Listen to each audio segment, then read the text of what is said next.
Hello दोस्तों, कहानी की शुरुआत में निक को दिखाया जाता है जो अपनी सिस्टर के बार में जाता है। आज निक की 5वीं मैरिज एनिवर्सरी है, लेकिन वह अपनी शादी से खुश नहीं है और वह अपनी सिस्टर को बताता है कि शायद वह जल्द ही डिवोर्स ले ले। वह यह भी बताता है कि हर एनिवर्सरी पर उसकी पत्नी एमी उसके साथ एक गेम खेलती है जिसमें वह गिफ्ट्स को छुपाती है और क्लूज़ के ज़रिए उन्हें ढूंढना होता है। एमी ने हर साल की तरह इस बार भी क्लूज छोड़े होते हैं, लेकिन ये गिफ्ट के लिए नहीं बल्कि पुलिस को निक के खिलाफ सबूत देने के लिए थे। अब इनकी शादी में सब कुछ खत्म हो चुका है। जब निक घर लौटता है तो देखता है कि उसकी पत्नी घर पर नहीं है और लिविंग रूम की टेबल टूटी हुई है। वह डिटेक्टिव को बुलाता है। डिटेक्टिव जब घर की तलाशी लेती है तो उसको शक होने लगता है कि एमी के गायब होने के पीछे निक का ही हाथ है, क्योंकि उन्होंने कुछ ऐसे सबूत ढूंढे हैं जिससे पता चलता है निक और उसकी पत्नी के रिश्ते ठीक नहीं थे। निक एक राइटिंग टीचर है, जबकि एमी खुद एक मशहूर राइटर थी। एमी अपनी टीनएज में काफ़ी मशहूर थी। एमी के सेलिब्रिटी होने की वजह से उसके गायब होने की खबर पूरे देश में फैल जाती है। निक को पुलिस थाने ले जाया जाता है, जहां उससे कई सवाल पूछे जाते हैं, जिनके जवाब देने के बाद निक को छोड़ दिया जाता है, क्योंकि उसके खिलाफ कोई ठोस सबूत नहीं मिले होते हैं। लेकिन पुलिस को और सभी को शक है कि एमी के गायब होने के पीछे निक और उसकी बहन का हाथ है।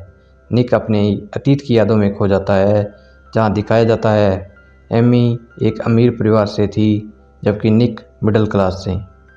मंदी की वजह से दोनों की नौकरी चली गई और निक की मां की तबीयत खराब होने से वे न्यूयॉर्क छोड़कर अपनी मां के पास आ गई और एमी भी साथ आ गई।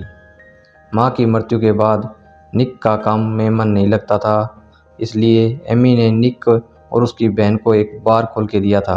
अब एमी और निक के रिश्ते खराब होने लगते हैं। कहानी वर्तमान में आती है, जहां पता चलता है कि निक की एंडी नाम की स्टूडेंट से मुलाकात होती है और इसके बाद निक और उसकी स्टूडेंट का अफेयर शुरू हो जाता है। डिटेक्टिव को घर पर खून के निशान मिलते हैं और पड़ोसियों से पता चलता है कि इन दोनों के बीच लड़ाई झगड़े अक्सर होते रहते थे और एमी के पास गन होने की बात का भी पता चलता है। घर पर एमी के यूरिन के सैंपल मिलते हैं, जिसकी लैब रिपोर्ट से पता चलता है कि एमी प्रेग्नेंट थी। इस बात से हैरान रह जाता है क्योंकि उसके और एमी के बीच काफ़ी लंबे समय से कोई रिश्ता नहीं था। डिटेक्टिव को पड़ोस की एक महिला मिलती है जो कहती है कि वह एमी की दोस्त थी और वह फैमिली प्लानिंग करना चाहती थी, लेकिन निक और एमी के बीच ऐसा कोई रिश्ता नहीं बना जिससे कि उनकी फैमिली कंप्लीट हो सके। इस बात से निक और भी हैरान हो जाता है, क्योंकि एमी ऐसी कोई बात किसी को नहीं बताती थी और ना ही वह किसी को दोस्त बनाती थी। डिटेक्टिव को एमी की एक जली हुई डायरी मिलती है, जिसमें लिखा होता है कि निक से उसकी जान को खतरा है। एमी के माता पिता ने उस पर एक किताब लिखी थी, अमेजिंग एमी, लेकिन असल ज़िंदगी में वह कितनी खतरनाक थी यह किसी को पता नहीं था। कहानी में बड़ा मोड़ तब आता है जब दिखाया जाता है कि एमी जिंदा है और वह अपनी कार चला रही है। उसने अपनी पहचान पूरी तरह से बदल ली है। एमी उस दिन के बारे में याद करती है जब उसने निक को मिलने बार में गई थी, जहां उसने निक और उसकी स्टूडेंट एंडी को एक साथ देखा था, और उसे यह भी पता चलता है कि वह अपनी मैरिज एनिवर्सरी के दिन उसे डाइवोर्स देने वाला है। इन बातों को एमी ने दिल पे ले लिया था और उसे बहुत बुरा लगा था, क्योंकि एमी ने निक को हर बुरे समय में सपोर्ट किया था। इसलिए एमी ने निक को सबक सिखाने के लिए यह सब खुद प्लान किया था, क्योंकि एमी का मानना था औरतें मर्दों को खुश करने के लिए कूल गर्ल होने का नाटक करती है, लेकिन जब मर्द उन्हें धोखा देते हैं तो वे टूट जाती है। लेकिन एमी टूटी नहीं, बल्कि वह निक को तबाह करना चाहती थी। उसने देखा था निक उसे धोखा दे रहा है और एनिवर्सरी पर तलाक देने वाला है। बदला लेने के लिए उसने निक के क्रेडिट कार्ड से बहुत सारी फिजूल खरीदारी की, ताकि वह कर्जदार और लालची लगे। अपनी लाइफ इंश्योरेंस की रकम एमी ने बढ़वा ली, ताकि हत्या का मोटिव जो है वो पैसा लगे। अपनी पड़ोसन जो सच में प्रेग्नेंट थी उससे दोस्ती की और उसे निक और अपने बीच होने वाले रोज़ के झगड़ों के बारे में बताया, और उसका यूरिन चुराकर अपने वॉशरूम में डाल देती है ताकि पुलिस को लगे कि वो सच में प्रेग्नेंट थी, और पुलिस गुमराह होकर निक को कड़ी से कड़ी सजा दे। उसने अपना ही खून फर्श पर फैलाया और उसकी सफाई की ताकि वहाँ स्ट्रगल होने के निशान मिले। निक अपनी बहन के गैराज में जाता है जहाँ उसे एमी का मर्डर वेपन और शॉपिंग किया हुआ सामान मिलता है जो उसी के कार्ड से खरीदारी की हुई थी, जिससे वह बहुत बुरी तरह से डर जाता है। डिटेक्टिव जो पहले से ही उनके पीछे था उसे भी ये सारा सामान मिल जाता है। इसके बाद निक को और उसकी बहन को अरेस्ट कर लिया जाता है। निक बेल मिलने के बाद न्यूयॉर्क का सबसे बड़ा वकील हायर करता है और उसे सब कुछ बताता है। निक एमी के एक बॉयफ्रेंड को ढूंढता है जिस पर एमी ने इज्जत लूटने के आरोप से अरेस्ट करवा दिया था।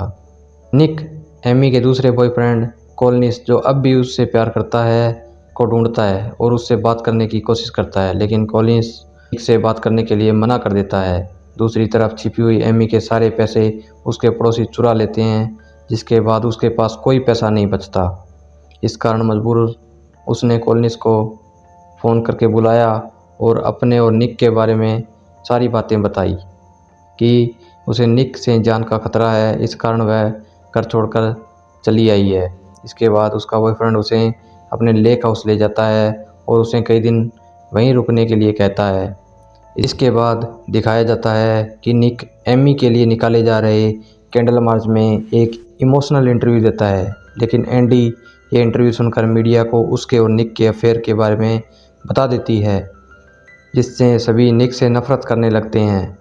निक इसके बाद अपने लॉयर के पास जाता है तो लॉयर उसे बताता है कि सारे सबूत निक के खिलाफ हैं और वह उसे इमोशनल इंटरव्यू देने के लिए कहता है ताकि इंटरव्यू सुनकर एमी बाहर आ जाए। इसके बाद निक एक टॉक शो में जाता है और वह बताता है कि वह एमी से बहुत प्यार करता है और एमी से घर आने की अपील करता है। जब एमी टीवी पर निक का इमोशनल इंटरव्यू देखती है जिसमें निक अपनी गलती मानता है और प्यार का नाटक करता है तो एमी का मन बदल जाता है और वह निक के पास वापस जाने का फैसला करती है, लेकिन कॉलिन नहीं चाहता कि एमी वापस जाए। वह चाहता है कि एमी उसी के साथ रहे। एमी को कॉलिन पर गुस्सा आना शुरू हो जाता है क्योंकि वह उसे रोक रहा होता है। मर्डर वेपन पर मिला खून जब एमी के खून से मैच होता है तो डिटेक्टिव फिर से निक को गिरफ्तार कर लेती है, लेकिन निक का वकील फिर से उसकी बेल करवा देता है। इसके बाद एमी को दिखाया जाता है जो कैमरे के सामने कॉलिन्स से बहुत अच्छा बर्ताव कर रही होती है और कॉलिन्स के जाने के बाद एक शातिर प्लान बनाती है। एमी कॉलिन्स को फंसाने के लिए खुद को चोट पहुंचाती है और फिर उसे सेड्यूस करके उसकी हत्या कर देती है। वह खून से लथपथ होकर घर पहुंचती है। वह निक से मिलती है और फिर मीडिया और पुलिस को कहानी सुनाती है कि वह और कॉलिन बचपन से दोस्त थे।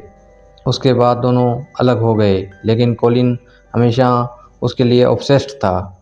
एनिवर्सरी वाले दिन मौका मिलते ही कॉलिन उसके घर आ गया और डंडे से मारकर उसको बेहोश करके कॉलिन ने उसका अपहरण कर लिया और उसे अपने लेक हाउस ले गया, जहाँ उसने एमी से ज़बरदस्ती की और एमी ये भी कहती है कि अगर आपको सबूत चाहिए तो कॉलिन के लेक हाउस में सारे सबूत मौजूद है, क्योंकि एमी ने लेक हाउस में सारे सबूत कॉलिन के खिलाफ तैयार कर रखे थे।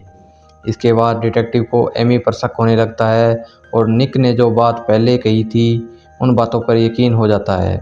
इसके बाद डिटेक्टिव एमी से मर्डर वेपन के बारे में पूछती है, जिस पर एमी बेहोश होने का नाटक करती है। निक उसे घर ले जाता है और उससे कहता है कि तुम नाटक करना बंद कर दो, मुझे पता है तुमने ही कॉलिन को मारा है। फिर जब एमी को यकीन हो जाता है कि वह सेफ है तो निक को सारा सच बता देती है, क्योंकि मीडिया और लोगों की सिंपैथी एमी के साथ है। निक समझ जाता है कि एमी एक कातिल है और साइको भी है, लेकिन जनता की नज़रों में एमी एक पीड़ित नायिका बन चुकी है। अंत में निक उसे छोड़ना चाहता है। निक ये सारी बातें डिटेक्टिव और अपने लॉयर को बता देता है, लेकिन डिटेक्टिव कहती है कि मेरे पास उसके खिलाफ कोई सबूत नहीं है क्योंकि उसने कॉलिन को सेल्फ डिफेंस में मारा है।